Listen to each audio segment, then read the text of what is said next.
Alors bienvenue dans ce nouveau chapitre où nous allons parler des clés étrangères et des liaisons que l'on peut faire entre nos tables. Donc un des problèmes que l'on a, c'est que par exemple quand on a parlé du système d'articles, on avait sauvegardé les catégories directement dans notre table, sous forme de simples chaînes de caractères. Et ça c'est pas efficace pour deux raisons. La première, c'est que si jamais on souhaite mettre à jour une catégorie, changer son nom par exemple, on devra modifier toutes les lignes qui ont cette catégorie-là, ce qui est assez peu efficace. L'autre problème, c'est que si on souhaite sauvegarder des informations additionnelles sur les catégories, comme par exemple une petite description, on ne pourra pas le faire. Et c'est là que le principe des clés étrangères et la séparation des tables va être intéressant. Ce que l'on va faire, c'est qu'on va créer une table qui permettra de sauvegarder des catégories, une table qui permettra de sauvegarder nos articles, et on fera ensuite la liaison ensemble. Alors pour rester dans le même exemple que celui que l'on a fait depuis le début, on va imaginer qu'on veut catégoriser nos recettes de cuisine en plusieurs catégories, et notamment une catégorie dessert et plat. Donc d'abord, on va créer cette table-là. Pour cette table, on veut un titre, une description et comme d'habitude, une clé primaire. Je vous laisse essayer de le faire. N'hésitez pas à pratiquer tout au long de cette formation, c'est en tapant les choses qu'on les retient. Alors pour créer notre table, je vais ici taper la commande Create Table et on va créer une table Categories. À l'intérieur, on va avoir un premier champ qui sera l'ID, qui sera un entier en primary key et surtout en auto-increment, parce qu'on ne souhaite pas mettre les choses manuellement. Ensuite, on va mettre le title qui sera un varchar de 150 caractères et on va préciser qu'une catégorie sera forcément définie avec un titre. Enfin, on va mettre une petite description. Alors si on s'imagine que c'est une description courte pour des métadonnées par exemple, on n'aura pas forcément besoin d'un texte, donc 255 caractères ça suffit. Si vous imaginez que la description c'est un texte un petit peu plus long, dans ce cas-là mettez texte. Et ensuite je mets un point virgule pour finir cette requête-là. Alors là on va s'imaginer qu'on va réexécuter peut-être toutes les requêtes les unes derrière les autres plusieurs fois. Donc si vous exécutez cette requête une fois, il va insérer les données, mais si vous exécutez une seconde fois, il va vous dire attention, la table existe déjà. Pour éviter cette erreur-là, si vous revenez dans la documentation du Create Table, donc on va, il l'a directement dans mon historique, c'est plutôt pratique. Donc là, vous pouvez rajouter un if not exist. Dans ce cas-là, si vous réexécutez cette requête-là, il vous dit je ne fais aucun changement parce qu'elle existe déjà. Donc il ne vous renvoie pas d'erreur. Maintenant, on va insérer deux catégories. Donc là, on va faire un insert into et je vous laisse encore une fois pratiquer un petit peu. Et on va insérer dans notre table Categories un titre et une description. L'ID sera automatiquement généré, donc on n'a pas besoin de le préciser. Au niveau des valeurs, on va en mettre 2. À la limite, on va aller à la ligne, je pense que ça sera un petit peu plus pratique. Donc pour le titre, on va mettre plat. Bon, à la limite, la description, on ne va pas en mettre, mais si vous voulez en mettre, vous pouvez y aller. Et ensuite, on va mettre dessert. Alors, histoire de pouvoir réexécuter ces requêtes et que tout se réinitialise à chaque fois, on va commencer tout en haut par faire un drop table if exist et on va supprimer la table categories. Comme ça, on pourra réexécuter toutes les requêtes et ça va tout revider à chaque fois. Donc là, j'exécute toutes mes requêtes. Donc on voit qu'on a le résultat à chaque fois et ça fonctionne correctement. Si je regarde à ce niveau-là, j'ai ma table categories et à l'intérieur, j'ai mes deux catégories, le plat et les desserts.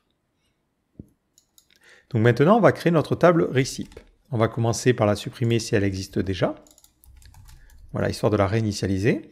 Et on va reprendre ce que l'on avait écrit la dernière fois. Quoique, on va le retaper, c'est l'occasion de pratiquer. Donc on va créer des recettes. On va préciser qu'on aura un ID qui sera un entier en primary key. Et on va rajouter auto-increment. On peut aussi préciser que ce n'est pas nullable. C'est vrai que je ne l'ai pas forcément fait, mais c'est important de le faire vu que l'ID sera prédéfini. On va mettre un titre. Donc ça sera une chaîne de caractères relativement courte, donc de 150 caractères. Et ça ne sera pas nullable. On va mettre un slug, pareil, varchar de 150 caractères. Et on va préciser que ça ne sera pas nullable. Et on va rajouter aussi que c'est unique. Donc ça, on l'avait vu, assez important parce qu'on ne veut pas que deux choses aient la même URL. On va mettre un content en texte et on va laisser une valeur par défaut possible. Et pour l'instant, on ne va pas rajouter tous les autres champs. On va se contenter de faire ça. Donc maintenant, on aimerait bien que chacune de nos recettes soit associée à une catégorie particulière. Donc ce que l'on va pouvoir faire, c'est sauvegarder ici, dans un champ, l'idée de la catégorie à laquelle on va lier finalement nos différents plats. Donc là, je vais appeler ce champ catégorie. Donc c'est souvent le nom en fait de la table liée au singulier. Underscore l'ID. Pourquoi je mets underscore ID? Ça, c'est pour indiquer que je vais cibler la clé primaire de ma table catégorise. Donc c'est une convention, hein, vous pouvez simplement l'appeler catégorie si vous voulez. Moi, j'aime bien cette convention parce qu'on sait directement comment est faite la liaison. Et je vais mettre au niveau de ce champ que c'est un entier. Donc là, je peux rajouter aussi note nulle.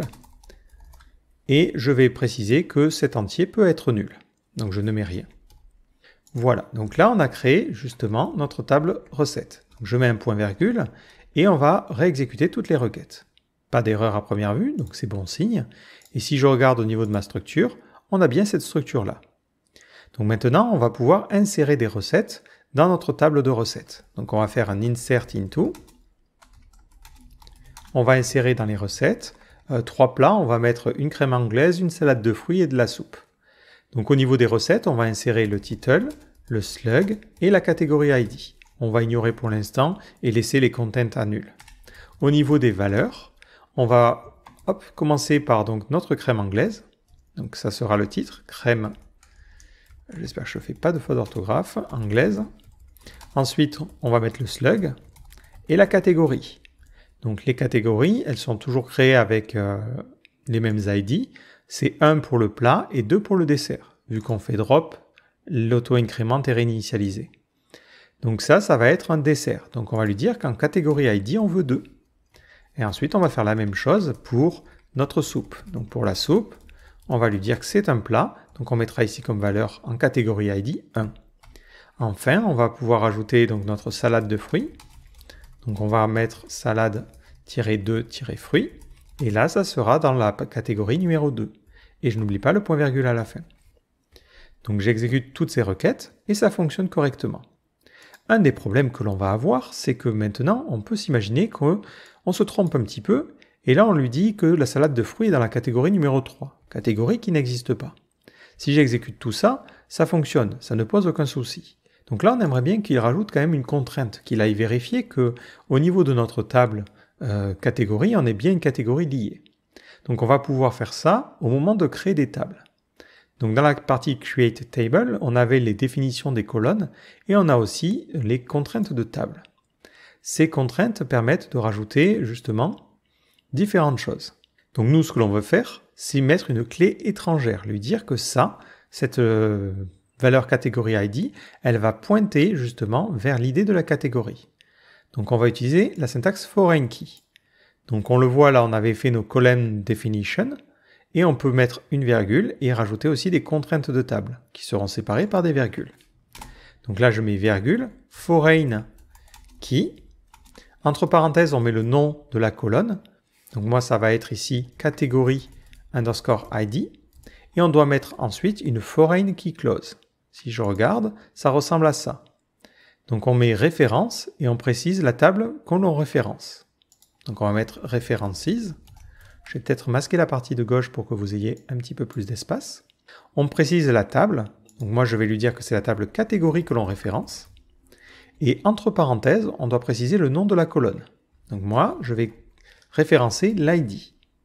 Voilà. Donc grâce à cela, il sait que maintenant catégorie ID fait référence à cet ID et nous renverra une erreur en cas de problème. Alors dans le cadre de SQLite, il y a une petite particularité, c'est que ce n'est pas forcément actif par défaut.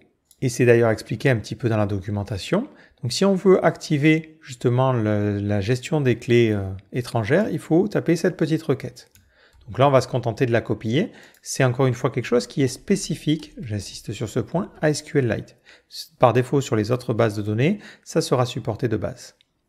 Donc j'essaie de réexécuter toutes mes requêtes, et maintenant je tombe sur cette erreur-là. Il me dit Foreign Key Constraint Failed. Et à ce niveau-là, en fait, il a un problème lorsqu'on essaie d'insérer notre fameux plat qui est dans la catégorie numéro 3, parce qu'il détecte bien que cette catégorie-là n'existe pas. Si maintenant je change la valeur et que je mets 2 ici, et que j'essaie de tout réexécuter, donc j'ai l'impression qu'il n'exécute que la dernière requête, c'est bizarre, il ne nous donne qu'une ligne. Donc ce que je vais faire, c'est que je vais lui demander de réexécuter cette requête tout en haut, run selected query, et ensuite on va refaire un run query. Voilà, et là, tout fonctionne bien, les insertions ont bien été faites, et si je regarde au niveau de ma table, Donc j'ai bien mes catégories 1 et 2, et dans la partie recettes, j'ai bien mes différentes recettes. Et dans ces recettes-là, justement, on voit que dans la partie de droite, on a les catégories liées. Donc maintenant, le souci, c'est que si jamais j'ai envie de récupérer mes différentes recettes, je peux faire un select everything from receipt, mais j'aimerais bien avoir, je vais juste exécuter celle-ci, pas les autres, les catégories. Je n'ai pas envie de faire une autre requête et moi manuellement de venir comparer. Donc là, on va pouvoir faire ce que l'on appelle une liaison. Pour cela, on va utiliser un nouveau mot-clé. Donc on va aller dans la partie Select, dans la documentation. Et ce mot-clé, c'est une jointure. Donc jointure en anglais, c'est join. Donc, vous allez pouvoir descendre un petit peu. Et on a la partie join clause. Donc cette partie-là, on peut regarder où elle se place. Elle se place au niveau du from après les informations. Donc au niveau de cette partie-là, on va pouvoir mettre une contrainte de join, un join operator qui est de ce type-là, et ensuite des contraintes qui sont comme ça. Bon, ça fait un peu compliqué, donc on va faire directement un exemple. Ici, je vais pouvoir lui dire, je vais sélectionner tout donc depuis recette, et je vais faire un join, et je vais lui dire de rejoindre la table catégorise. Si je fais ça tel quel, il va me dire qu'il ne va pas être capable de comprendre comment faire la liaison, même si on a défini le système de clés étrangères. Et on se retrouve avec quelque chose qui ressemble à ça. On voit qu'on a 2 fois la crème anglaise, 2 fois la soupe et 2 fois la salade de fruits, ce qui n'est pas normal, parce qu'on n'a pas mis en place de contrainte. Donc pour mettre une contrainte, on met on, et je vais lui donner la clé étrangère, donc moi c'est catégorie ID, et je vais lui dire que je veux que la catégorie ID soit égale à l'ID que l'on a au niveau de la table catégorise. Alors le problème quand on fait ça, c'est que si on essaie d'exécuter cette requête-là, il va nous dire, il y a un problème, l'ID est ambigu. Il ne sait pas si je parle ici de l'ID de la table recette ou de l'ID de la table catégorise. Donc là, on doit préciser de quelle table on fait référence. On n'en avait pas besoin jusqu'à maintenant parce qu'on n'utilisait qu'une seule table, mais maintenant qu'on en utilise 2, on a besoin de le préciser. Donc là, je vais lui dire, c'est les catégories ID au niveau des recettes. Donc on met le nom de la table, point le nom du champ. Donc c'est ce qu'on a retrouvé souvent, quand on parlait d'un select, on avait toujours un point quelque part qui se baladait. Bon, forcément, je ne vais pas le retrouver ici. Et on fait la même chose pour l'ID, catégorise.id. Si j'essaie de réexécuter cette requête maintenant, vous voyez qu'il va me donner mes 3 enregistrements et il va me montrer surtout à droite le titre et les différentes informations. Alors pour vous simplifier un petit peu la vie, vous pouvez utiliser des alias quand vous sélectionnez une table. Par exemple, ici, vous pouvez dire que Receipts aura un alias qui va s'appeler R. Pour cela, vous mettez juste un espace, puis le nom de votre alias. Ici, je mets un espace, le nom de mon alias. Ce qui fait qu'après, c'est un petit peu plus simple à sélectionner. J'essaie de réexécuter cette requête-là, et ça me donne le même résultat. Quand vous sélectionnez des champs, si vous voulez sélectionner des champs maintenant, il faudra préciser de quelle table on fait référence. Donc si je veux l'ID de la recette, le titre de la recette et le titre de la catégorie, je pourrais le faire de cette manière-là. Alors là, ça va être c.title. J'exécute cette nouvelle requête et là, ça va me donner juste les champs qui m'intéressent. Ce que vous pouvez faire, c'est aussi donner des alias au niveau des valeurs que vous récupérez, parce que là, on voit que dans le résultat, on a 2 fois title, ce qui n'est pas très pratique. Donc vous pouvez utiliser le mot-clé as et donner ensuite un nom. Par exemple, moi, je pourrais appeler ça catégorie au singulier. Si je réexécute la même requête, ça va me donner les mêmes informations, sauf que les en-têtes seront différentes. Ça n'a pas forcément beaucoup d'importance ici, mais quand vous allez utiliser un langage de programmation pour récupérer les données, ça peut être utilisé au niveau des clés des tableaux. Donc ça peut être quand même pratique de faire ça. Et ça permet aussi, nous, quand on débug les choses, d'avoir une meilleure compréhension de ce que représente chacune de nos colonnes. Alors, si on regarde au niveau de la partie liaison, on avait bien le on, on avait aussi le using, mais ça on en parlera plus tard. Mais dans les jointures, on a le left, on a le inner, le cross, le outer et le join. Alors ça peut paraître un petit peu compliqué. Alors par défaut, si vous laissez les choses comme ça, il fait une liaison par la gauche. C'est-à-dire qu'il part de la table que vous avez précisée en premier. Donc ici, c'est les recettes. Et ensuite, il fait la liaison vers les catégories. Et par défaut, on peut se demander qu'est-ce qui se passe si une de ces recettes venait à ne pas avoir de catégorie. Ici, je vais mettre nul. Donc au niveau de catégorie ID, j'avais laissé la valeur nulle possible. Donc je vais refaire tout depuis le début. Je vais lui demander de faire ça et de tout relancer. Et au niveau du résultat, vous voyez que je n'obtiens ici que 2 enregistrements. Je vais juste relancer que celle-ci. Pourquoi? Parce que lorsqu'il fait la jointure, il va essayer de trouver les éléments qu'on peut joindre à la table catégorie. S'il ne les trouve pas, dans ce cas-là, il va tout simplement les supprimer parce qu'il n'y a pas de liaison possible.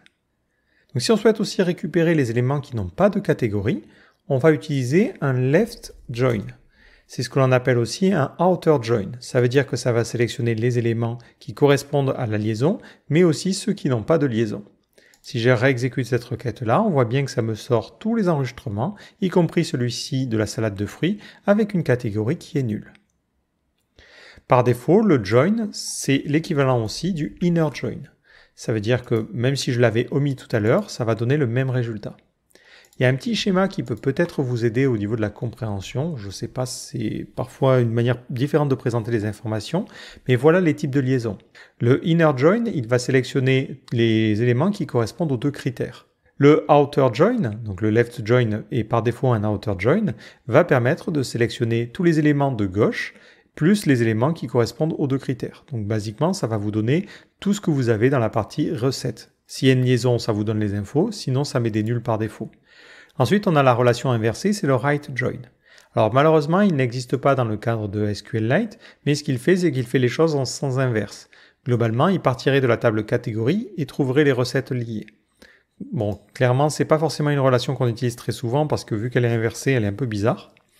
Et enfin, on a le full outer join, qui est en général assez rarement supporté, mais qui vous renvoie les 2 colonnes avec les trucs croisés, quitte à mettre des nuls un petit peu partout. Donc voilà pour le principe de la liaison. Alors ce qu'on va faire, c'est qu'on va revenir sur la partie foreign key, et tout à l'heure, quand j'ai créé la table, on a sauté quelques trucs. On voit que dans cette partie-là, on avait un onDelete, set nul, set default, cascade, restrict, et ainsi de suite, ainsi de suite. Alors ce qu'on peut se demander, c'est se demander qu'est-ce qui se passe si maintenant je supprime une catégorie, par exemple. Donc on va s'imaginer que là, on ne fait pas notre petit select, donc ça, hop, on le met dans la liste de commentaires, et on s'imagine supprimer une catégorie. Donc on fait delete from categories, et on va lui dire, je veux supprimer l'ID qui est l'ID 2. Donc je supprime la 2e catégorie, et je remets mon plat dans cette catégorie-là. Donc je vais simplement exécuter cette requête-là, et maintenant regarder au niveau de ma partie base de données, ce que j'ai au niveau de ma table recette. Si je réexécute cette requête-là, je vois que je me retrouve avec la recette de la crème anglaise qui est toujours associée à la catégorie ID 2, alors que cette catégorie n'existe plus. Si je fais un select everything from categories, hop, et j'exécute cette requête-là, on voit qu'elle n'existe plus. Donc si vous allez sur la partie foreign key, vous descendez ou vous cherchez le onDelete, et vous avez ces actions-là. Donc c'est celles que l'on retrouve dans la partie création de table à ce niveau-là, onDelete ou onUpdate. Et vous avez différentes contraintes que vous pouvez utiliser. Donc par défaut, on voit qu'il vous dit que c'est défini sur noAction. Dans le cadre du noAction, ça veut dire que si jamais vous supprimez l'enregistrement, ça ne lui pose aucun souci. Le restrict va permettre d'empêcher la suppression. Ça veut dire que si vous supprimez la catégorie numéro 2, il vous dira non, je ne peux pas la supprimer parce qu'elle est au moins associée à une des recettes. Donc ça empêche la suppression. Le set nul va mettre la valeur à nul. Donc si par exemple on supprime la catégorie numéro 2, toutes les recettes qui sont associées à la catégorie numéro 2 vont avoir comme valeur nulle. Ensuite on a le set default. Plutôt que de mettre la valeur nulle, il va mettre la valeur par défaut. Et ensuite, cascade va permettre de faire une suppression en cascade. Si on supprime la catégorie 2, il va automatiquement trouver qu'il y a des recettes qui en dépendent et les supprimer aussi. Si on fait un petit essai, donc on va lui dire de faire un select à la fin de nos requêtes, et on va mettre pour l'instant un onDelete, et on va lui dire restrict. Je remonte tout en haut, je vais réexécuter cette première requête, et ensuite toutes les réexécuter. Donc là, on a une erreur, comme quoi il y a une contrainte qui a échoué et on n'a pas pu faire ces requêtes-là. Si maintenant je lui dis onDelete, je vais faire une suppression en cascade, dans ce cas-là, hop, donc on va relancer cette requête-là, puis toutes les requêtes. Il va bien nous afficher ici seulement cette recette-là, parce que toutes les autres recettes ont été supprimées en cascade. Si on dit onDelete set nul, ben dans ce cas-là, ce qu'il va faire, c'est qu'il va mettre une valeur nulle. Je réexécute cette requête-là, je réexécute toutes les requêtes, et là, on a la valeur de catégorie ID qui a été réinitialisée à nul pour ces deux lignes-là. Donc voilà comment ça fonctionne. Le onUpdate fonctionne de la même manière quand vous mettez à jour la clé qui sert de clé étrangère. Alors dans notre cas ici, vu qu'on a utilisé l'ID comme clé étrangère, il n'y a pas de raison qu'elle soit mise à jour. Mais dans certains cas, vous pouvez ne lier sur autre chose qu'une clé primaire. Et dans ce cas-là, cette clé parente peut être amenée à changer. Si elle change, automatiquement, il peut appliquer les mêmes logiques, c'est-à-dire faire un set nul, vous empêcher de faire la modification et ce genre de choses. Donc ces contraintes sont très importantes et très intéressantes parce qu'elles permettent de rajouter de la sécurité et d'empêcher que vous supprimiez des données particulières. Et dans d'autres cas, d'entraîner une suppression complète de plusieurs données liées. Typiquement, sur un site, on peut s'imaginer que quand vous supprimez votre compte, on va vouloir supprimer tous les commentaires associés. Donc là, on utilisera un delete en cascade. Par contre, on peut s'imaginer que quand un utilisateur est supprimé, on veut garder une trace des paiements qui ont été faits, pour la comptabilité par exemple. Dans ce cas-là, on utilisera plutôt un set nul. Et vous pouvez avoir comme ça différentes logiques que vous allez pouvoir appliquer sur vos clés. Donc enfin, juste peut-être une dernière précision, parce que je réalise que je n'en ai pas forcément parlé, mais vous pouvez utiliser les conditions lorsque vous faites un left join. Là, on va retirer notre partie delete, ici, et on s'imagine que je vous demande de récupérer les recettes qui sont dans la catégorie dessert. Alors je vais réexécuter cette requête-là. Voilà, je vais lui demander de refaire tout le truc. Et ici, on va refaire notre left join. Donc on va utiliser la requête que l'on avait déjà écrite. Mais vous pouvez utiliser une condition. Et dans ce cas-là, vous pourrez lui dire « Je veux récupérer la catégorie qui a comme titre dessert ». Et ça vous renverra toutes les lignes qui correspondent. Voilà, donc vous pouvez comme ça, à travers la liaison, récupérer des données croisées. Bon, c'était un petit détail, mais c'est vrai que ça ne coule pas forcément de source. Et attention à l'ordre, vous mettez bien le where à ce niveau-là. Vous ne pouvez pas inverser les différentes manières d'écrire les choses. Si vous écrivez ça, là il vous dira que la requête ne fonctionne pas, parce que la syntaxe n'est pas dans le bon ordre. Donc c'est pour ça qu'il faut se référer à l'arbre de décision pour écrire vos requêtes. Donc cette notion de clé étrangère ouvre pas mal de possibilités d'organisation. Donc ce que je vous propose dans les prochains chapitres, c'est de nous arrêter sur la partie SQL et de faire un point sur comment on va pouvoir utiliser cette capacité d'avoir des clés étrangères pour représenter des cas et des structures particulières. Et on va parler un petit peu schématisation.